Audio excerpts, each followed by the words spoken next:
Good morning friends. आज चक्रवृद्धि ब्याज का वैसा क्वेश्चन हम लाए हैं जो एग्जाम में बहुत ही महत्वपूर्ण है ना।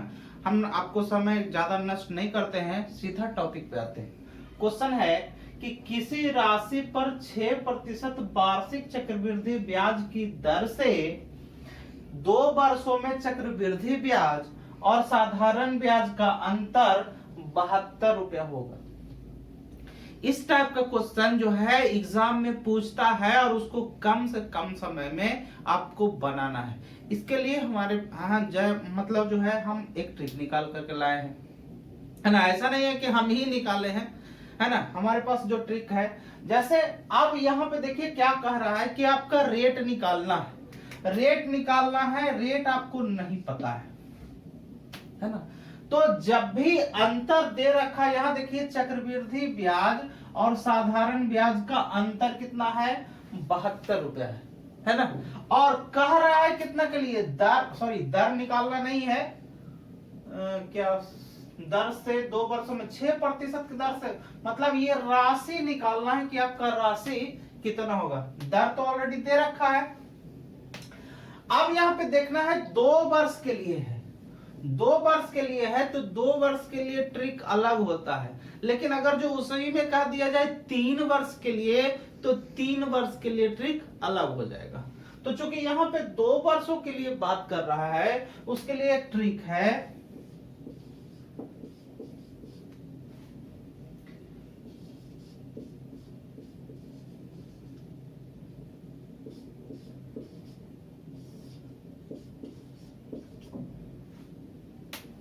ट्रिक लिखे हैं D गुना 100 का स्क्वायर बटा R स्क्वायर। D का मतलब हो गया, D मतलब हो गया डिफरेंट। डिफरेंट मतलब जो साधारण ब्याज और चक्रवृद्धि ब्याज का अंतर है वो D के रूप में आएगा, और ये जो R है, R क्या हो जाएगा, रेट हो जाएगा। आपका किस रेट से है ना। तो ये मूलधन हो गया P, कितना, अंतर गुना 100 का स्क्वायर बटा R स्क्वायर। यही ट्रिक से आपको क्या निकल जाएगा, यहां पे आपको निकल जाएगा मूलधन। अब जैसे देखिए अभी ट्रिक पर निकला, कैसे बनेगा, तो ट्रिक पे ढाल दीजिए। तो P आपको निकालना है, तो P बराबर क्या हो गया, D मतलब अंतर आपको चक्रवृद्धि ब्याज और साधारण ब्याज का अंतर कितना दे रखा है, 72 रुपया। तो ये हो गया 72 और गुना, ये कांस्टेंट वैल्यू है, इसका मतलब इसको क्या लिख सकते हैं, 100 गुने 100 लिख सकते हैं, क्योंकि 100 का स्क्वायर है, बटा R स्क्वायर। R का मतलब कितना है, R का रेट दे रखा है 6%, यानी 6 गुना 6। ठीक है, यही जो आएगा हमारा P का वैल्यू आएगा। अब इसको क्या करेंगे, आप काट देंगे। यहां देखिए 6 से काट देंगे, 12 6 के 72, फिर 6 को काट देंगे, 6 दूना 12, यानी कि P का वैल्यू जो होगा ये कितना हो जाएगा, 2 यहां हो गया और 2 पर कितना जीरो, 1 2 3 4। इसका मतलब इसका वैल्यू कितना हो जाएगा, 20,000 रुपए। P का मतलब मूलधन, है ना। ये D का मतलब यहाँ डिफरेंस से समझिएगा, R का मतलब रेट। R जो हो गया हिंदी में इसी को कहेंगे क्या, दर कहेंगे, और डिफरेंट मतलब क्या, अंतर। ठीक है, तो यही बेस पे क्वेश्चन एग्जाम में पूछा है ना, यही बेस से क्वेश्चन में एग्जाम में पूछा है। तो पहले इससे ना सब अगला जो क्वेश्चन बताएंगे उससे पूरा क्लियर हो जाएगा कि यही ट्रिक पे कोई मतलब क्वेश्चन जो है आता है। कभी कभी क्या होता है यहां R न दे करके P दे देगा, मतलब मूलधन दे देगा, अंतर दे देगा, और रेट का वैल्यू पूछेगा, तो वो भी हो सकता है ना। तो पहले हम क्वेश्चन के हिसाब से समझेंगे कि क्या कहता है क्वेश्चन। ठीक, जैसा हमने कहा कि क्वेश्चन जो है कभी कभी थोड़ा चेंज करके पूछता है। क्वेश्चन एग्जाम में ये पूछा हुआ है, क्वेश्चन क्या है कि 2900 रुपये पर 2 वर्षों में किसी निश्चित दर से, 2900 रुपया है जिसमें 2 वर्ष का निश्चित दर है, कितना दर है वो हमको नहीं पता है, कह रहा है साधारण ब्याज और चक्रवृद्धि ब्याज का अंतर कितना है, 10 रुपया 44 पैसा है। तो वार्षिक दर क्या होगा? देखिए, तो जब भी इस तरीका का क्वेश्चन है, घबराना नहीं है।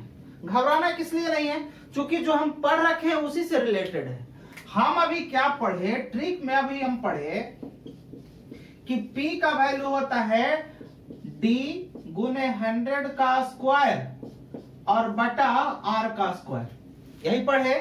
P का मतलब आपका मूलधन से था, है ना, R का मतलब आपका दर से था, और D का मतलब क्या था, अंतर से था।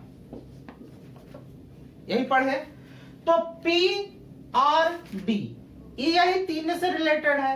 अब करना आपको क्या है कि यहां पे क्वेश्चन दे रखा कि 2 वर्ष के लिए, है ना, तो 2 वर्ष के लिए साधारण ब्याज और चक्रवृद्धि ब्याज का अंतर 10 रुपया 44 पैसा, यानी कि डी का वैल्यू दे रखा है, मूलधन दे रखा कि 2900 रुपया 2900 रुपया है, इसका मतलब मूलधन दे रखा है। तो यहाँ पे क्या है, पी आपको मालूम हो गया, डी मालूम हो गया, ये कांस्टेंट वैल्यू है, तो आर का वैल्यू नहीं निकल जाएगा? निकल जाएगा। यही क्वेश्चन एग्जाम में पूछा है, ठीक है। तो इसको हम बनाएंगे कैसे?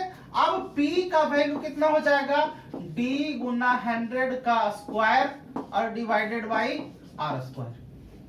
मान पुट कर देंगे, P का वैल्यू कितना, 2900 बराबर D का वैल्यू कितना दे दिया है, 10 रुपया 44 पैसा। यहां देखिए अंतर, तो 10 रुपया 44 पैसा यानी 10.44 गुना ये 100 का स्क्वायर का मतलब 10 पे 3 जीरो यानी 1 पर 4 जीरो, और आर स्क्वायर का वैल्यू हमको नहीं पता है, तो आर का वैल्यू हम निकालेंगे।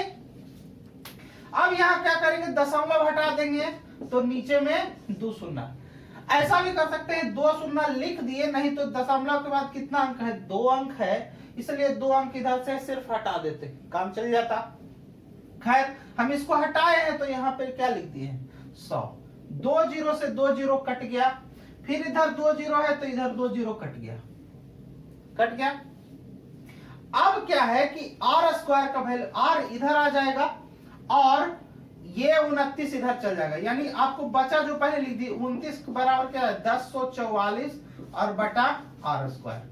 ये बचा, जो बचा हम लिख दिए। तो आर स्क्वायर का वैल्यू क्या हो सकता है, 1044 और बटा क्या, 29।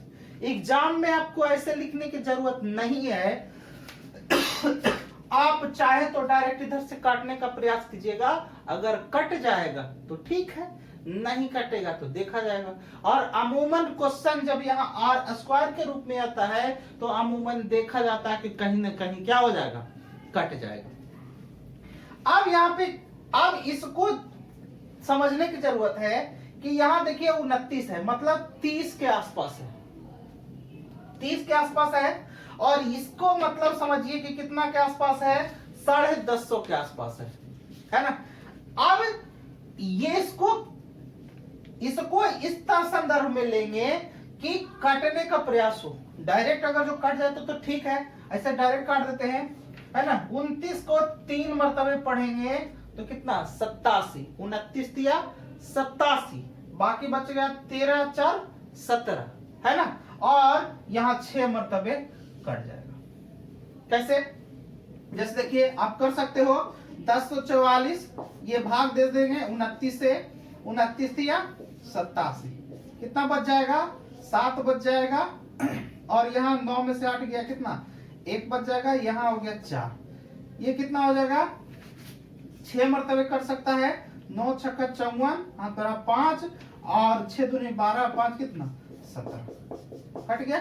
तो यही हम लिख दिए। आर स्क्वायर का वैल्यू कितना, 36, तो आर का वैल्यू कितना हो जाएगा, 36 का क्या हो जाएगा, रूट, और 36 का रूट कितना, 6। यही हमारा क्या हो जाएगा, आंसर हो जाएगा। तो आपको क्वेश्चन से घबराना नहीं है। क्वेश्चन जो है, जो एग्जाम सेटर होता है, जो क्वेश्चन पेपर जो सेट करता है, वो क्या करता है कि आपको क्वेश्चन से घुमाने का प्रयास करता है ना। क्वेश्चन में डिफरेंट नहीं है, क्वेश्चन जो है वही ट्रिक पे बनेगा। आपको एग्जामिनर क्या करता है, जो आपका क्वेश्चन सेटर है आपको परेशान करने के लिए ये काम करता है। ठीक है, तो ये एग्जाम में क्वेश्चन पूछा हुआ था और इस तरह का है ना क्वेश्चन ऐसे बनता है कम समय में। ठीक है, हमारे साथ जुड़े रहिए और भी अच्छे अच्छे वीडियो के लिए। आज तक के लिए इतना ही, धन्यवाद।